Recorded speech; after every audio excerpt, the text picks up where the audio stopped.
कहते हैं पढ़ने की कोई उम्र नहीं होती, जब चाहें तब शुरू हो जाएं। वह अपनी शैक्षणिक योग्यता बढ़ा लें। लेकिन विधानसभा क्षेत्र फतेहपुर के एक भाजपा नेता इस अवधारणा से बिल्कुल उल्टा चलते हुए अपनी शैक्षणिक योग्यता ही कम कर रहे हैं। नेताजी ने एक चुनाव लड़ा तो उनकी उच्च शैक्षणिक योग्यता उन्होंने 12वीं पास बताई, लेकिन जब 5 साल बाद वे दूसरा चुनाव लड़े तो नेताजी की उच्च शैक्षणिक योग्यता उच्च यानी 10वीं ही रह गई। 5 साल में नेताजी की उच्च शैक्षणिक योग्यता में 2 कक्षाओं की गिरावट आना अपने आप में एक बड़ा सवाल है, क्योंकि ये जानकारी उन्होंने चुनाव लड़ते वक्त चुनाव आयोग को दिए अपने शपथ पत्र में दी है। यह करिश्मा करने वाले फतेहपुर विधानसभा क्षेत्र से ताल्लुक रखने वाले भाजपा नेता बलदेव सिंह ठाकुर हैं, जो कि अभी तक राजनीति में तो कोई करिश्मा नहीं कर पाए, लेकिन पढ़ाई के मामले में उन्होंने एक मिसाल कायम कर दी है। वर्ष 2012 में जब भाजपा ने बलदेव ठाकुर को अपना प्रत्याशी घोषित किया तो अपने शपथ पत्र में बलदेव ठाकुर ने अपनी उच्चतम शैक्षणिक योग्यता 12वीं पास दिखाई।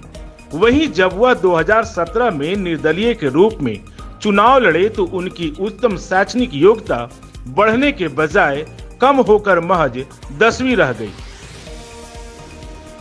बलदेव ठाकुर पर हाल ही में जमीन की खरीद को लेकर अनियमितताएं बरतने के भी आरोप लगे हैं।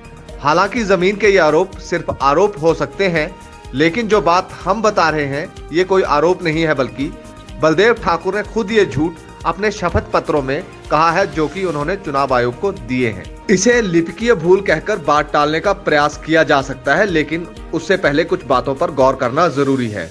जिस व्यक्ति ने जिस कक्षा तक पढ़ाई की हो वह अपने शपथ पत्र में ये बात भी भूल जाए तो उस पढ़ाई का कोई फायदा नहीं। जिस शपथ पत्र पर व्यक्ति हस्ताक्षर कर रहा है उसमें क्या लिखा है, क्या वह ठीक से पढ़ना उसका दायित्व नहीं है?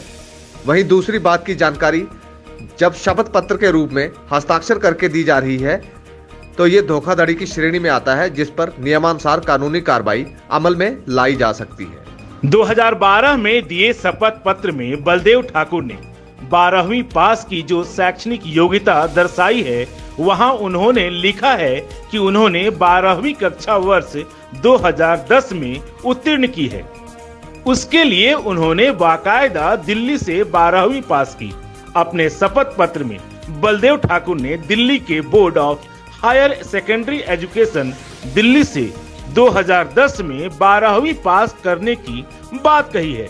ऐसे में बलदेव ठाकुर द्वारा 12वीं पास करना भी शक के दायरे में आता है और हो सकता है कि मामले की गहराई से अगर जांच की जाए तो सच्चाई कुछ और ही हो। बात करें नियमों की तो नियमानुसार इस तरह की जानकारी देना अपराध की श्रेणी में आता है। इसके लिए उनके खिलाफ एफआईआर दर्ज हो सकती है।